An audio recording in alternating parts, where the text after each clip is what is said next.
Nah jadi mau hendak bertakun ada bebuhan jamaah masuk ke inbox ya lah. Kena disampaikan ke ulun jawab setelah tuntung pengajian setiap hari sesudah subuh. Pertama, bolehkah kita salat berjamaah berdua sama anak yang belum disunat? Boleh benar, bagus lagi. Malah tak masuk tuntunan narnya. Niatnya kayak biasa, pengen niat jadi imam nggak bapak? Allahu Akbar. Malah nyebab pahalanya segan kita, segan kuitan. Walaupun belum bersunat, yang kada boleh nih tuh, yang belum bersunat itu tuh dihambin kah oleh kita, nah, kada boleh. Duduk di paha kita kah tuh kada boleh, karenanya masih ada najis yang di kulupnya nih tuh. Tapi masalahnya kada tersentuh lawan kita, kada apa-apa aja. Nah bahkan boleh lagi bagus lagi dihuluakan umpatnya. Kita ruku 4 jua ruku, itu bagus menghuluakan narannya. Kada masalah, boleh aja. Bapak halal aja, bapak halal pahala mendidik narannya. Bila inya bujur gawiannya, pahalanya itu segan kuitan. Nah itu. Jadi boleh aja telah. Yang kedua, pada saat pas pertengahan baudu, pahartan baudu takantut. Nah pertanyaan ulun jasiden, ditarusahankah wudu atau diulang? Nyata diulang. Kada kau ditarusakan, mun ditarusakan ternyata pasukan berani mati. Jadi mun paharatan bakantut di haratan membasuh tangan takantut, haratan membasuh sebagian kepala takantut kan tangan sudah, muha sudah ya kalau. Maka diulang dari awal. Kenapa? Karena seluruh gawian yang sebelum itu jadi batal oleh bakantut. Diulang dari mana? Dari niat. Dari niat, berniat bahasa pulang. Nah gitu. Saya tak kantut pulang. Nah makanya kayak bodoh lu habiskan kantutnya dulu. Habiskan kantutnya bodoh. Tarawih. Nah pertanyaan ketiga. Tarawih digawi di rumah. Nah, yang wah ini ya kalau ada bapak tetap dapat 2 pahala. Pahala pertama menggawi tarawih, pahala kedua taat lawan pemerintah. Amun salat Id bang jasidin kayak apa pelaksanaannya? Sama di rumah bagus juga. Jadi salat Id itu mendekati tarawih juga. Salat Id dan tarawih itu mirip. Salat Idnya sunnah, berjamaahnya sunnah. Nah kalau kita Idnya di rumah menggawi satu sunnah dan mentaati peraturan pemerintah selama corona belum berakhir. Nah jadi sama kayak tarawih juga. Bahutbah lah kadosa bahutbah. Mun sawarangan juga yuk. Mun laki-laki bahutbah paling bemamai laki. Ada apa nanti jadi khutbah laki itu ya bemamai itu sudah. Nah berjamaah sama kayak biasa juga. Laki misalnya jadi imam, bini jadi makmum boleh benar. Harus saya bahutbah segala macam. Niatnya Allahu Akbar, aku sembahyang Idul Fitri. Sudah sudah. Allahu Akbar, waktu Allah Akbar di hati aku sembahyang Idul Fitri sudah sah. Tertinggal sunnahnya kada bapak boleh ya. 2 rakaatnya kada buat boleh juga ada bapak. Allahu Akbar, aku sembahyang Idul Fitri. Nah, sah sudah. Di mana? Di rumah menggawinya boleh juga. Masing-masing boleh, berjamaah boleh di rumah. Cuma di rumah berjamaah itu tolong keluarga juga. Nah, jadi itu terjawab sudahlah urusan sembahyang Id. Zakat fitrah apa?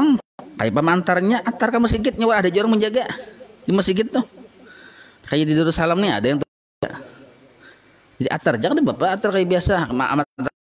Ada amilnya silahkan. Atau atar langsung kayak yang mustahik ke rumah langsung boleh juga. Bila kita ragu, nah himbauan pemerintah dituruti pakai masker. Tapi kalau bebuhan yang amil yang di masjid pakai masker beratahan buahnya sudah. Jadi kita matar ke masjid bermasker juga. Bila perlu kayak beninja gitu jadi mata aja kelihatan. Nah, yang bagusnya zakat fitrah, zakat harta, dahulukan yang miskin-miskin dari kalangan keluarga. Sekaligus kita silaturahmi. Mbak hilang, marinaka dihilangi langsung selalu diatari gitu. Nah. Abdul mana ka amil lawan langsung ke tangan mustahik. Nah, Abdul langsung ke tangan mustahik karena kita langsung menuju ke situ.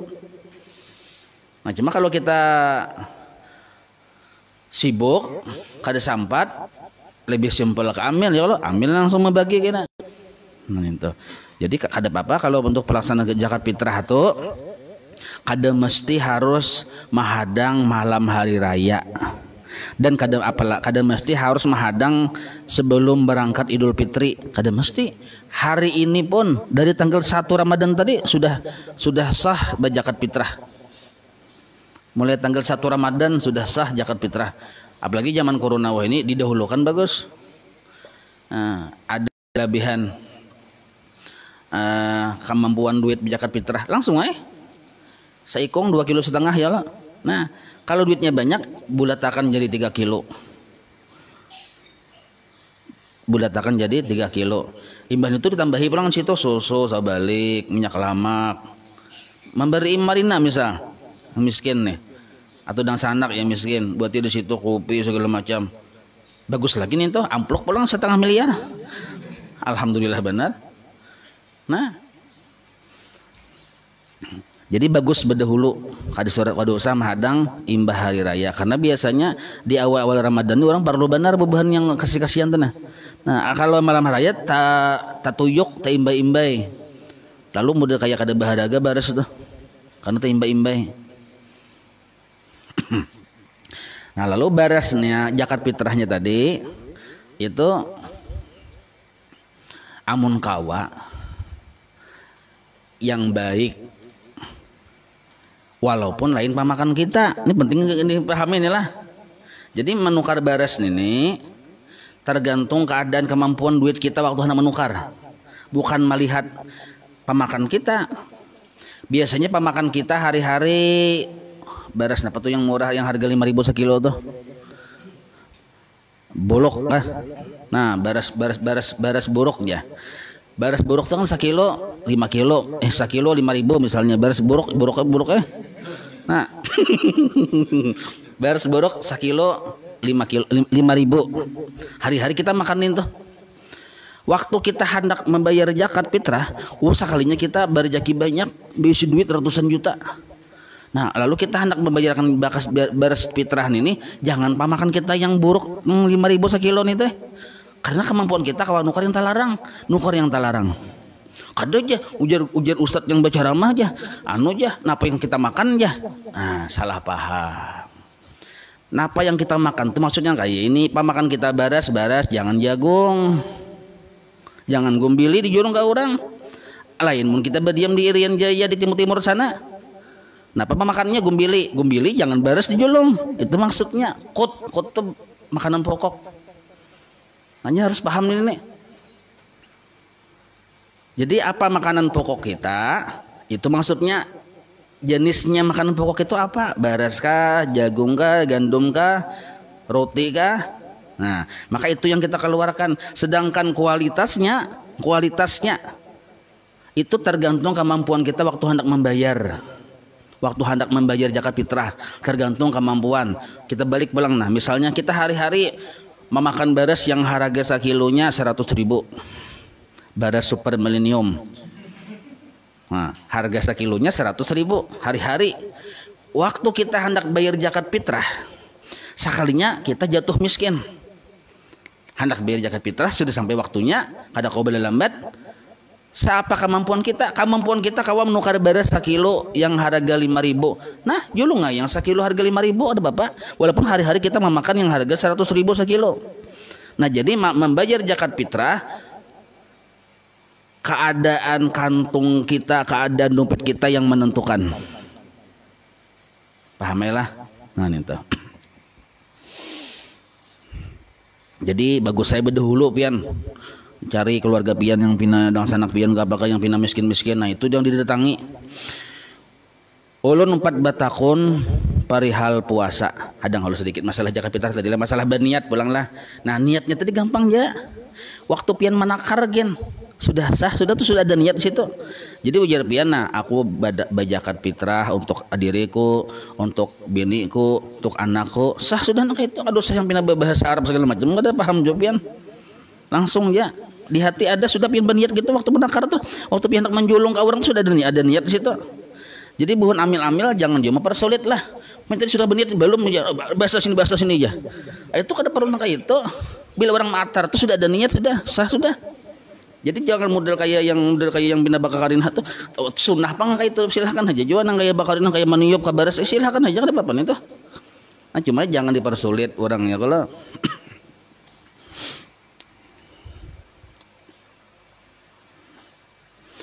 yang keempat, puasa. Bolehkah seorang wanita hamil di atas 6 bulan, hamil tuha misalnya, atau yang menyusui kada puasa Ramadan? Boleh kada? Boleh benar. Tapi menggantinya dengan bayar fidyah aja. Kada usah diqada nanti orang kada kawam. Jadi dengan alasan apapun yang kada puasanya, alasannya karena hamil atau karena menyusui, itu wajib mengqada. Kedua-duanya wajib mengqada. Sedangkan tambahan bayar fidyah itu apabila orang tadi yang hamil tadi atau yang menyusui tadinya kuat saja, tapi inya kada puasa tuh khawatir terhadap anaknya, mun dirinya kada apa-apa, nah itu hanya bertambah bayar fidyah, mun kada tetap. Tapi kalau selama yang dikhawatirkan tuh dirinya yang hamil atau yang menyusui, selama yang dikhawatirkan tuh dirinya, walaupun tercampur dengan khawatir terhadap anaknya, nah dia wajib mengqada saja, kada wajib bayar fidyah, wajib mengqada saja.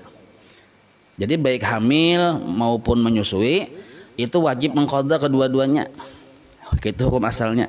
Kada bisa biar fidyah aja, wajib mengqada. Bapaknya kayaknya aja hamilnya Ramadan, imbah tuh pulang para hari raya beranak, imbah hari raya kan disuruh mengqada ya lah. Tetapi menyusui pulang jadi double, maka masa hamil, maka masa menyusui. Nah kaina kan waktunya panjang mengqadan itu. Waktunya panjang. Bisa 4 bulan kemudian kira-kira bisa tak kurang menyusuinya ya kala. Bisa 5 bulan kemudian atau bulan Sa'ban kaina. Mengqadanya kau aja. Insyaallah amunnya lahir anaknya lahir tadi yang apa tadi hartan hari raya kah atau bulan puasaan lahir imbah hari raya itu masa menyusui ya kala, imbah hari raya masa menyusui kada apa-apa, kada usah mengqada itu kada masalah dulu, karena bila sudah lewat masa-masa yang serancak menyusu ada yang tak kurang menyusu ya kala. Nah di situ bisa tak bulan Sa'ban boleh aja, kada apa-apa, jelas aja itulah. Jadi kada kawa yang dibayar fidyah aja, Anda bisa, tetap wajib mengqada. Bahkan apa ada bayar fidyah aja itu tambahannya.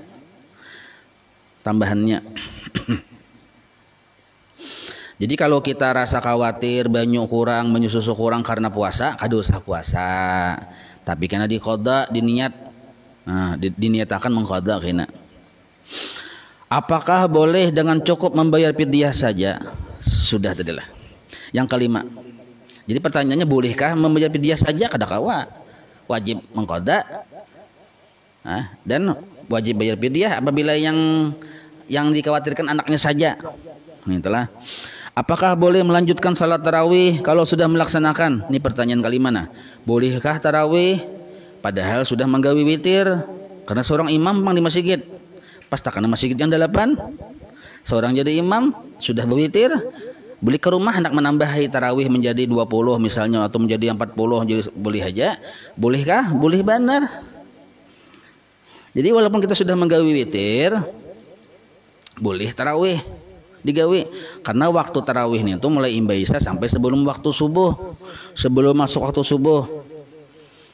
Jadi boleh aja, karena tarawih termasuk bagian dari qiyam Ramadan atau qiyamul lail. Jadi boleh aja. Karena bila sudah kita menambahi jadi 20, apakah ditutup lagi dengan witir? Boleh ditutup lagi menambahi jadi 5 rakaat witir, tambahi 2 rakaat pulang, atau kada usah lagi, kada apa-apa, boleh juga. Kada apa-apa. Boleh aja itulah. Nah, itu.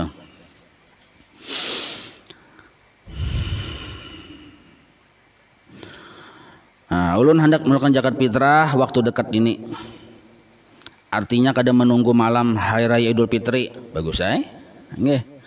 Yang dikeluarkan 4 orang keluarga, banyak anggotanya nih. Nah, diberikan ke ading ulun barataan. Bagus. karena ding ulun miskin garing anak banyak bagus memang kayak itu diutamakan. Jadi kadang sanak itu sah, kuitan ke anak itu sah.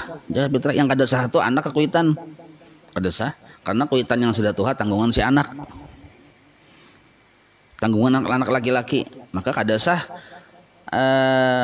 mamitrahi kada sah. Memang tanggungan apa jurang mamitrahi mamitrahi itu memang tanggungan si anak gitu nah. Tapi kalau nya pian menjulung fitrah tadi kadang sanak kita seorang tuh boleh ya, ada apa-apa. Malah itu abdal lah. Jadi pertanyaannya bolehkah, bukan bolehkah lagi, abdal kayak itu. Apalagi munasana kita memerlukan. Nah itu boleh abdal ya tuh. Jadi pertanyaannya panjang itu, jawabannya handap boleh benar. Yang ketujuh, nah ini menurut baca datang ada bagus, malah ulun ambilkan intisarinya aja yang nomor 7 nih, nah, karena itu menyangkut sensitif. Nah, jadi nomor 7 nih kayak ini. Jadi kita bila ada masalah di masjid dilanggar, berbeda pendapat, apalagi perbedaannya hanya masalah-masalah yang sunnah, ada yang 8, ada yang 20, itu jangan sampai merusak stabilitas keamanan sosial perekonomian Indonesia merdeka. Indonesia merdeka rumah tangga. Jadi kada apa-apa, kita bertoleransi aja. Kada usah sampai yang kada berawaan, kada bersapaan, kada boleh nah kayak itu. Sedangkan kada, apalagi sampai merusak perekonomian rumah tangga daur gara-gara itu. Jadi tetap di situ tetap jalan. Kada usah yang beampih ya kita. Kada usah, karena bila ampih kan rusaklah perekonomian rumah tangga. Jadi taruh saja jalan, kada masalah.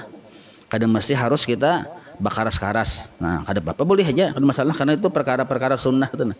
Lain yang cakang urusan bermaksiat kada juga. Nya kayak inilah, apabila kebaikan bila berbeda tentu ada persamaannya, di mana sama-sama tujuannya hendak baik. Maka kita menghargai. Jadi yang 20 lawan 8 kada usah bahualan. Di mana persamaannya sama-sama hendak baik. Yang 8 hendak baik, hendak dapat pahala, yang 20 kayak itu juga. Nah, kita memandang persamaannya aja. Kalau nya sama-sama hendak baik ya kada apa. Kayak itu kudu yang bahualan nah. Nomor 8. Ini paling ringkas pertanyaan. Cuma minta jelaskan tentang taklid. Apa sih itu taklid ya? Apa sih itu taklid? Gak kenapa-kenapa.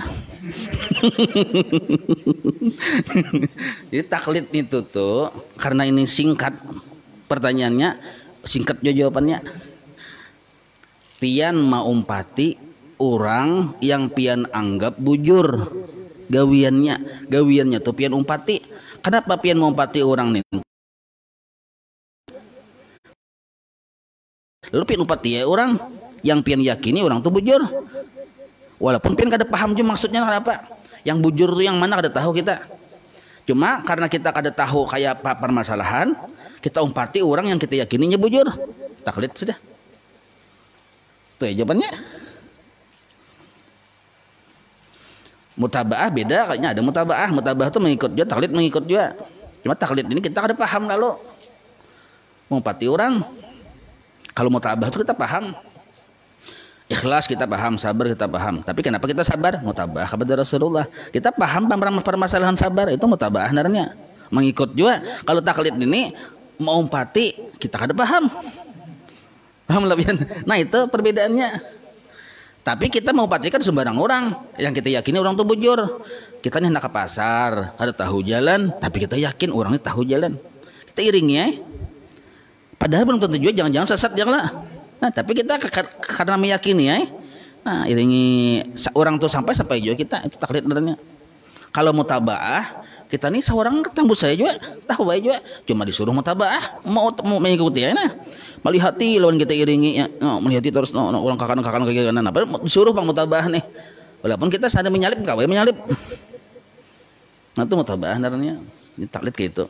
Nah taklid ini ada kalanya dibolehkan, ada kalanya dilarang. Nah itu kan apa yang boleh benar dilarang, tapi kita dapat akun bang kalau saya itu aja. Wallahu a'lam.